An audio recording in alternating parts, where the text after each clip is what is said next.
Let's go. Assalamualaikum warahmatullahi wabarakatuh.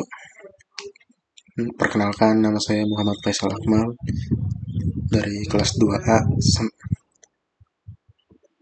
jurusan Ilmu Komunikasi. Kali ini saya akan mereview buku Pendidikan Agama Islam untuk Perguruan Tinggi bab 2 yang berjudul Islam dalam Menjamin Kehidupan Kehidupan Dunia dan Akhirat dalam Konteks Kehidupan Modern. Latar belakang, Islam berasal dari kata salima yang berarti aman, selamat, dan terlepas dari berbagai bahaya. Kemudian ditambahkan hamzah di awal kalimat menjadi aslama, yang artinya memeluk Islam, sehingga menjadi muslim. Islam juga diambil dari kata slim, yang artinya damai, penyerahan diri. Dari kata damai itu dapat diketahui bahwa agama ini mendambakan kedamaian dalam pribadi maupun masyarakat, baik lahir maupun batin. Penyerahan diri juga bisa dipahami sebagai dalam arti manusia telah diberikan aneka anugerah yang tak ternilai. Hal ini bisa dianalogikan pada dasarnya manusia berhutang pada Allah, tetapi manusia tidak mampu membayarnya karena manusia tidak dapat melaksanakan secara sempurna semua perintahnya dan menjauhi segala larangannya. Definisi kebahagiaan. Kebahagiaan dalam bahasa Arab disebut sa'adah, yang diambil dari akar kata sa'ada, yang artinya adalah kebaikan dan kebahagiaan, sedangkan antonim dari kebahagiaan ialah kesulitan. Kebahagiaan menurut setiap orang berbeda. Kebahagiaan adalah perasaan gembira dan nyaman yang dirasakan dalam hati. Ini terjadi karena kita cenderung memilih apa yang disenangi atau paling tidak terbatas dari rasa sakit dan kepedihan serta tekanan batin. Dalam Al-Quran dijelaskan pada Quran Surat Hud ayat 108 dan 105. Pada 108 artinya adapun orang-orang yang berbahagia, maka tempatnya di dalam surga. Pada ayat 105 maka di antara mereka ada yang cilaka dan ada yang berbahagia. Cara mendapatkan kebahagiaan. Ada hal-hal kecil yang dapat membahagiakan, antara lain berbuat baik kepada sesama terutama yang membutuhkan. Karena orang yang membantu sama halnya dengan berjabat tangan. Ketika dua tangan saling bersalaman dan menimbulkan kebahagiaan antara kedua belah pihak. Ketika kedua tangan saling bersalaman dan menimbulkan kebahagiaan antara kedua belah pihak. Kemudian, senyum dalam sabda Nabi Muhammad SAW menjelaskan bahwa senyum merupakan sedekah. Membalas keburukan dengan kebaikan yang diterima baik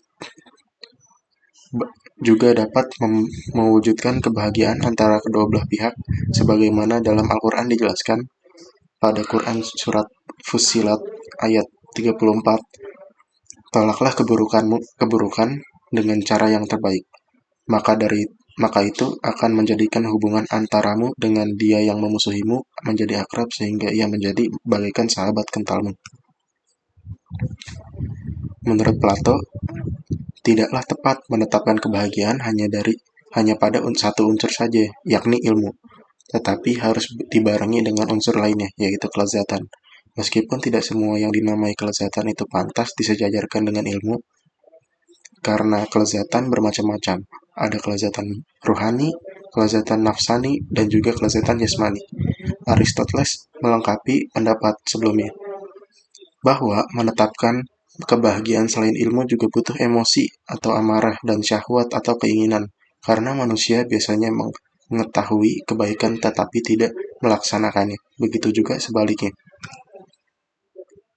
Kebahagiaan menurut Aristoteles terbagi menjadi 5. Yang pertama ada kesehatan jasmani dan kehalusan perasaan. Kedua, kekayaan pengikut yang banyak dan semacamnya. 3.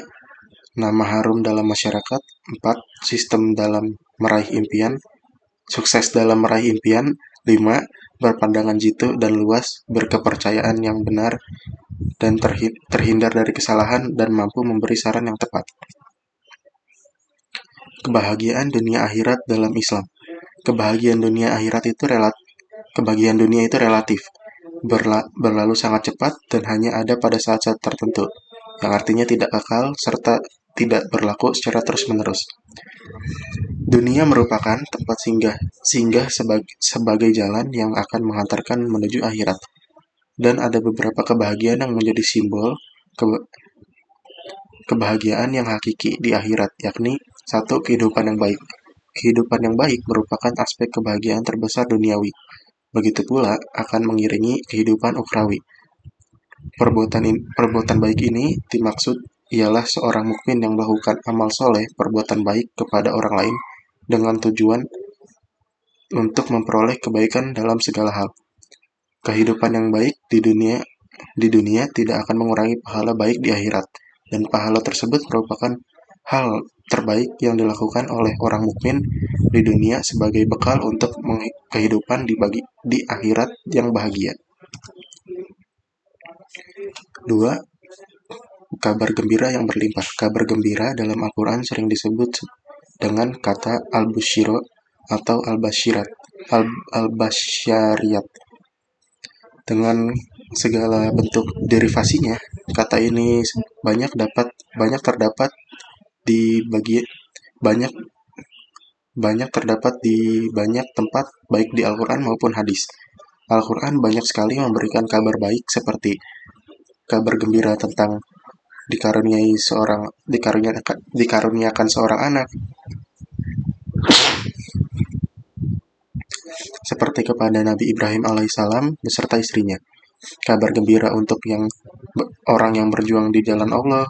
Tetapi yang teramat penting adalah orang-orang mukmin yang menjadikan kabar gembira tersebut sebagai jalan untuk menempuh kebahagiaan. 3. Keriduan.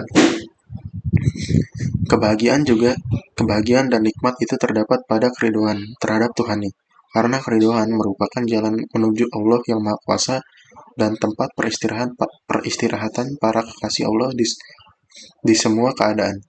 Orang-orang yang memenuhi hatinya dengan keriduan kepada Allah, niscaya Allah akan mengisi hatinya dengan kekayaan, keamanan, dan kepuasan, dan hanya mengisi hati hambanya dengan rasa cinta kepadanya, merasa ingin selalu dekat dengannya, dan menggantungkan segala urusannya kepada Allah. 4. Keamanan jiwa, ketenangan, dan kedamaian.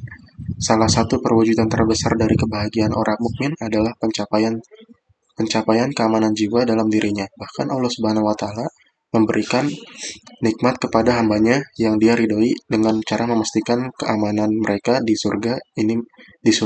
dalam surga. Ini merupakan bentuk rasa keamanan. Adapun keamanan jiwa, dalam hal ini Al-Qadrawi menjelaskan bahwa seorang mukmin hidup dalam keadaan jiwa seolah-olah ia berada di surga, karena keimanannya menjadi sumber keamanan, ketenangan, dan kedamaian. Dan tidak ada kebahagiaan tanpa adanya keamanan dalam jiwa. 5. Kelapangan dada. Kelapangan dada merupakan nikmat yang besar dan salah satu pandangan kebahagiaan seseorang muslim di dunia. Sebagaimana Allah menganugerahkan nikmat kepada kekasihnya Nabi Muhammad SAW, Allah membuktikan hati untuk orang yang menerima agama Islam karena dia mengetahui bahwa dalam hati tersebut ada kebaikan, dan ia menyampaikannya dengan cahaya Allah dan dapat meneranginya. Siapapun yang Allah lapangkan dadanya untuk agama Islam, maka Allah akan menambahkan cahayanya untuknya. Berikut ada karakteristik orang bahagia, terbagi menjadi 5. Pertama, kebaikan atau sikap baik. Yang kedua, melaksanakan amar ma'ruf nahi mungkar. Ketiga, optimis dalam meraih yang diinginkan. Keempat, gembira atas karunia yang Allah berikan. 5. Sabar. Selanjutnya, implementasi ajaran Islam dalam menciptakan kebahagiaan dunia akhirat di kehidupan modern. Kehidupan modern memang menjadikan memberikan kemudahan untuk mencari ilmu pengetahuan dan mengakses segalanya melalui media sosial yang marak masa kini.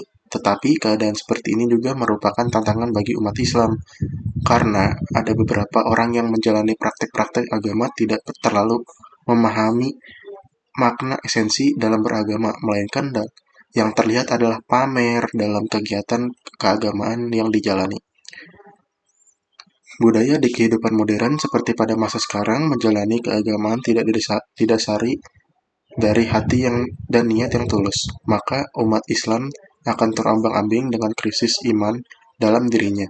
Ibadah sudah tidak menjadi suatu kebutuhan melainkan tuntutan yang harus dikerjakan. Maka manusia yang sadar akan agamanya yang dibutuhkan, maka praktik agama yang dilakukan dan dijalani dengan ikhlas tanpa melihat bahwa itu sebuah kewajiban.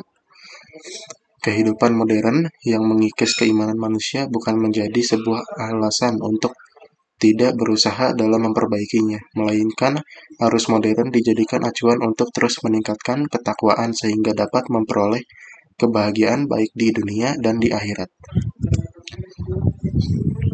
Berikutnya ada hasil review dari saya. Yang pertama ada isi dan buku sudah sesuai, di mana isi bukunya dengan judulnya itu membahas bagaimana ajaran Islam dapat memahami kehidupan dunia dan akhirat pada kehidupan modern.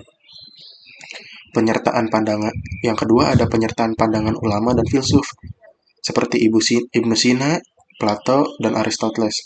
Ini mampu memperkaya perspektif dalam buku itu sendiri. 3. Pada buku ini kurang contoh pada kehidupan modern yang memperkuat argumen. Padahal kan judulnya itu menjamin kehidupan dunia akhirat pada konsep kehidupan modern ya. Tapi contoh untuk kehidupan modernnya sedikit kurang gitu. Malah kayaknya nggak ada. Selanjutnya nomor 4, pada buku ini juga menurut saya dapat ditambahkan beberapa gambar guna untuk menjadi contoh langsung bagi pembaca, atau mungkin dan juga ini penambahan gambar ini bisa berguna untuk menarik minat pembaca lebih gitu, karena kan bukunya jadi tidak polos hanya tulisan saja. Yang kelima, ada beberapa bagian terasa kurang menarik karena terasa berulang-ulang, jadi di loop terus-terusan, itu bosan bacanya. Saran reviewer. Jadi saran dari saya, diharapkan buku ini dapat menjadi masukan bagi penulis serta dapat menjadi pengetahuan tambahan bagi para pembaca Islam. Tambahan bagi pembaca bahwa Islam dapat menjamin kehidupan dunia dan akhirat, karena sesungguhnya semua yang ada di dunia ini sudah dijamin dan diatur oleh Allah Subhanahu wa taala. Sekian dari saya, mohon maaf bila banyak salah kata. Saya akhiri, wabillahi taufiq wal hidayah. Wassalamualaikum warahmatullahi wabarakatuh.